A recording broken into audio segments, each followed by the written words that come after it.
नमो नमः मित्रों, प्लीज संस्कृत से चैनल में आप सभी का स्वागत एवं अभिनंदन है। आशा करती हूँ कि आप सभी बहुत तत्परता के साथ अपने एग्जाम की तैयारी में लगे हुए होंगे। ईश्वर आप सभी को सफल करे, आपका सब कुछ अच्छा हो।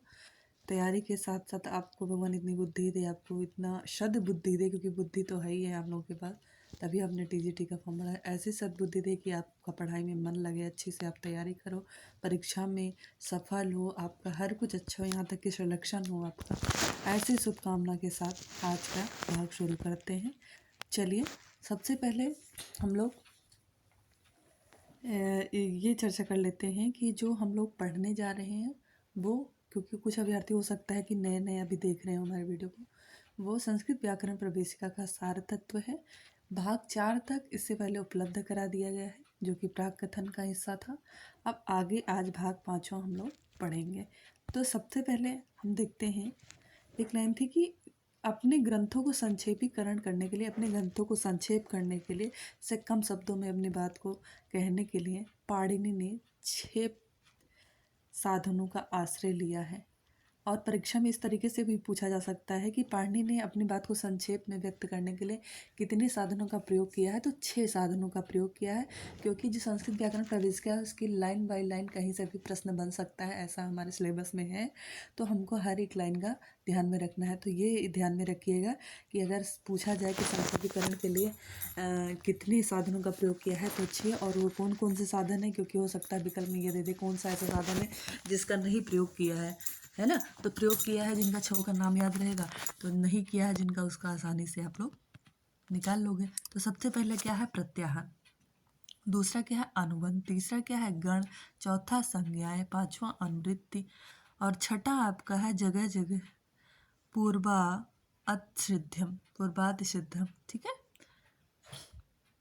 जगह जगह कई सूत्रों के लागू होने वाले स्थानों के लिए सर्वसदृश सदृश नियम की परिभाषाएं की स्थापना, अर्थात ये आप कह सकते हैं कि पूर्वातिसिद्धम। ये 6 जो है साधन पाणिनि ने अपनाया है अपने अष्टाध्यायी को संक्षेप में देने के लिए, क्योंकि ये 6 साधन नाम ना दे तो अष्टाध्यायी और बड़ा हो जाता। तो अभी जब आप लोग पढ़ोगे उसमें देखिएगा, जैसे प्रत्याहार है तो आप लोग संधि इत्यादि जब करते हो तो वहाँ आपको बहुत ज़्यादा लाइन लिखने की ज़रूरत नहीं पड़ती है। सीधे आप कह देते हो कि अण प्रत्याहार या अका सवर्ण दीर्घ, तो अक प्रत्याहार के अंतर्गत जो जो वर्ण आएंगे इस तरीके से हो गया।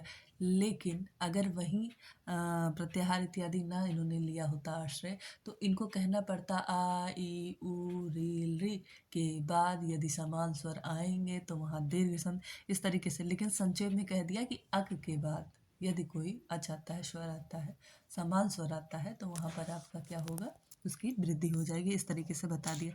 तो इसीलिए इनको संक्षेप करने के लिए इनको आ ई उ रे ली ये सब कहना ना पड़े, इसके लिए प्रत्याहार, अनुबंध, गण, संज्ञाएं, अनुवृत्ति और आपका पूर्वातिसिद्धम, इन चीज़ों का जो है इन्होंने अपनाया है। प्रश्न उठता है कि पाणिनि ने कौन से कितने साधनों को अपनाया है अपने अष्टाध्यायी को संक्षेपीकरण करने के लिए, तो 6 साधनों को अपनाया है। नोट कर लीजिए, प्रत्याहार, अनुबंध, गण, संज्ञाएं, अनुवृत्ति और पूर्वातिसिद्धम। ठीक है, अब प्रत्याहार क्या है, प्रश्न उठता है प्रत्याहार है क्या। ये सब इस प्रकार से प्रत्याहार क्या है, आदिरंतेन संहिता, आदिरंतेन संहिता, अर्थात आदि वर्ण का अंतिम हल वर्ण से संयोग करना ही संहित प्रत्याहार है की संहिता ही। जैसे अच्छा हाँ, अब एक प्रश्न और उठ सकता है कि प्रत्याहार का प्रकृति प्रत्यय बताइए। तो प्रत्याहार में प्रति उपसर्ग है, आंग उपसर्ग है, 2 उपसर्ग है, और ह्री धातु और से घय प्रत्यय से मिलकर 2 उपसर्ग है, प्रति और आंग, और ह्री धातु से घय प्रत्यय मिलकर प्रत्याहार शब्द का निर्माण हुआ है। ये भी परीक्षाओं में पूछा जा सकता है, इसलिए हर एक चीज़ पर हम लोग बारीकी से ध्यान देंगे। प्रत्याहार क्या, आदिरंतेन संहिता, जो महेश्वर सूत्र बताया गया उसका किसी भी आदि वर्ण का अंतिम हलंत वर्ण से जो संयोग कर दिया गया उसी से ही प्रत्याहार का निर्माण हुआ। जैसे आई ऊड़ा रील री कैसे पढ़ते हो, तो सभी स्वर तो कहते हैं अच, यानी आ से लेकर जो चा तक जितने वर्ण आते हैं वो सभी स्वर हैं। ठीक है, तो अब पूरा ना बता करके उन्होंने क्या किया कि आदि अंत्येन संहिता यानी आने वाले का अंतिम हलवड़ से संहिता कर देना ही प्रत्याहार कहलाता है। और प्रत्याहार कितने हैं संस्कृत में? 43 है ना। और पीजीटी के अभ्यर्थी 43, बाकी 42। ठीक, चलिए ये तो हो गया आपका प्रत्याहार। चलिए हम लोग अगले उस पर आते हैं। अनुबंध क्या है? अनुबंध क्या है? अनुवृत्ति ले ली जाती है कि ऊपर की अनुबंध कर लिया ना। अनुबंध एक तरीके से आप सोचिए नकल कर लेना, जो ऊपर कही गई बात है उसी का अनुबंध ले लेना। कि जैसे कहा कि एनांग विकारा सूत्रवार्तिक दे एनांग विकारा दे दिया तृतीया सा। तो जो तृतीया होती है, एनांग जिस अंग में विकार होता है वहाँ तृतीया विभक्ति होती है, वहाँ तृतीया विभक्ति होती है ना। और इस तरीके से जो है वहाँ की अनुबंध मतलब अनुबंध कर लेते हैं उसका। अनुबंध मतलब नकल करना एक तरीके से, आप संक्षेप में ये जाने। उसके बाद है गणपाठ। गणपाठ क्या है? शब्दों का समूह, यानी एक जैसे जितने शब्द रख दिए गए। जैसे आप संस्कृत के अभ्यर्थी हैं तो आपको इतना पता होगा कि 4 वर्ण के लोग हैं, क्षत्रिय, ब्राह्मण, शूद्र और वैश्य। 4 धर्म में बटा है। तो ब्राह्मण, जितने ब्राह्मण हैं एक वर्ग में आ गए, जितने क्षत्रिय हैं एक वर्ग में आ गए, जितने वैश्य हैं एक वर्ग, जितने शूद्र हैं वो एक वर्ग में आ गए।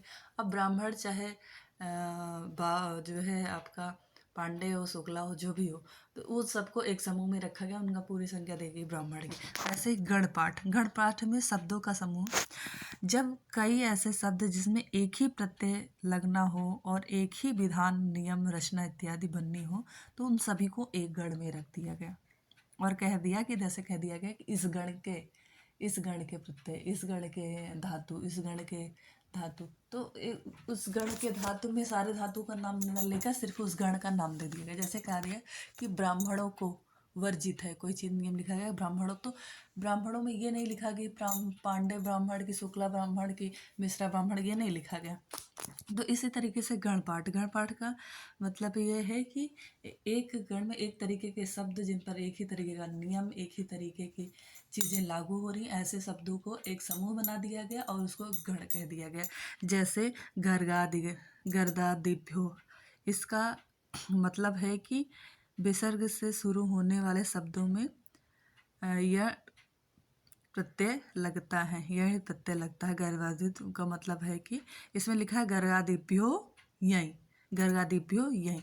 तो उसने कह दिया कि गर्गादिभ्यो यानी गर्गादि में, गर्गादि गण में 110 शब्द आते हैं, 110 शब्द आते हैं। तो इन गर्गादि गण में जो 110 शब्द हैं, इन सभी शब्दों में यही प्रत्यय लगता है।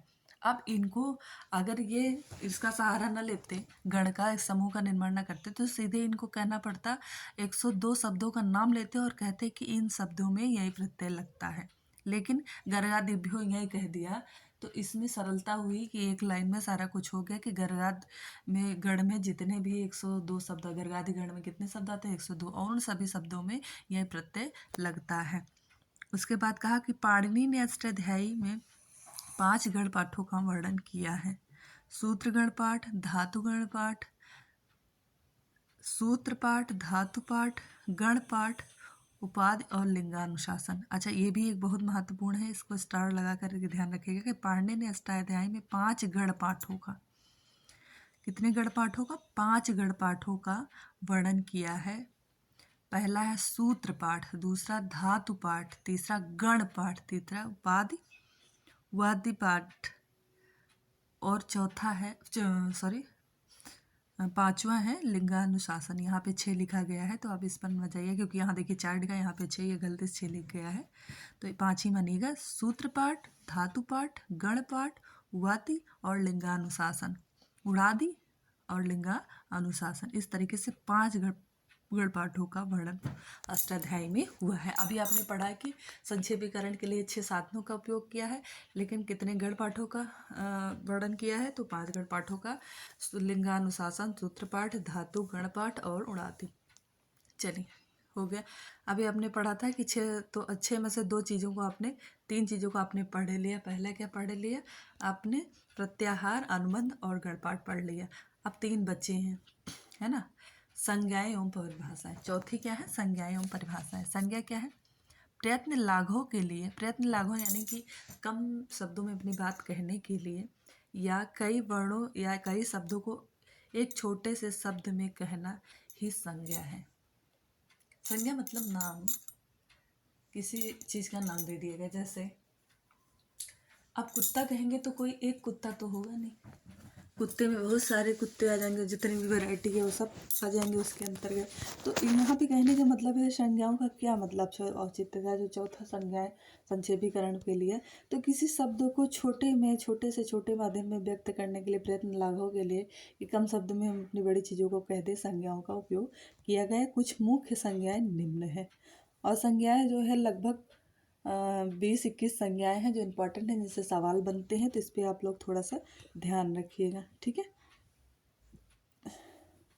जैसे वृद्धिराजेच, वृद्धिराजेत इसका मतलब है कि एच प्रत्याहार में आने वाले वर्ण आ, ए, औ वृद्धि संज्ञक वर्ण होते हैं।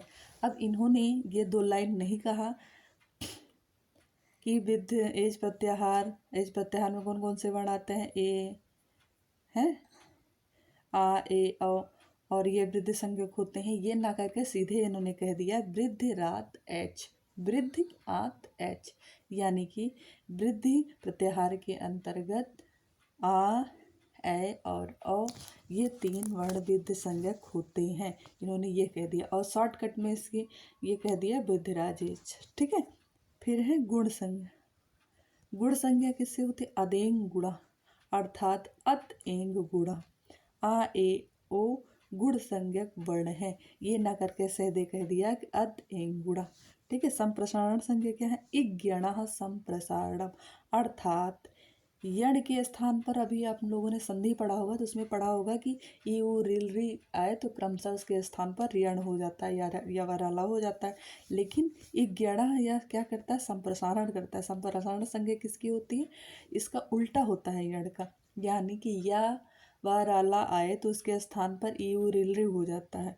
जैसे यज धन कथ है ना, यज धन कथ, तो यहाँ पर यह के स्थान पर ही टा हो गया है, तो यहाँ ई हो गया है तो इष्टा हो जाएगा, ठीक है। अब वप धन कता, वप धन कत प्रत्यय लगा है तो वा का उ हो जाएगा, तो उक्ता हो गया है। तो इस चीज़ को आप ध्यान में रखिएगा। अगली जो संज्ञा है वो है टी संज्ञा। टी संज्ञा क्या होती है, अचो अंत्यादि टी, अंतिम अच वर्ण की टी संज्ञा होती है।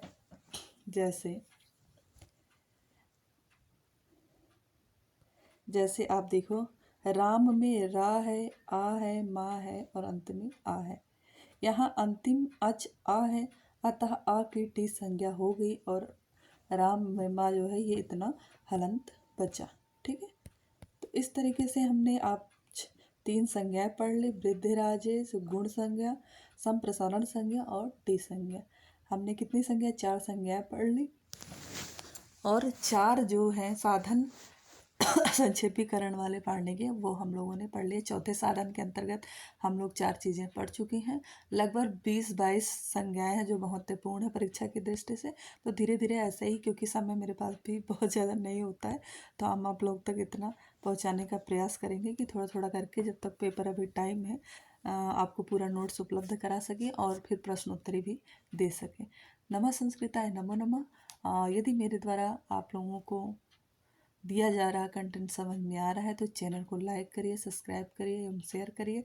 और यदि ये समझ में आ रहा है, हाँ अन्य भाग आपको देखना है, तो मेरे चैनल पर जा कर के वहाँ भाग पड़ा हुआ है, वहाँ से आप लोग जो है जाकर देख सकते हैं। ईश्वर आप सभी को सफल करें, सद्बुद्धि दे, अब खूब पढ़ें लिखें, इतनी मेहनत करें कि इस बार आपका सिलेक्शन हो जाए। नमस्कार।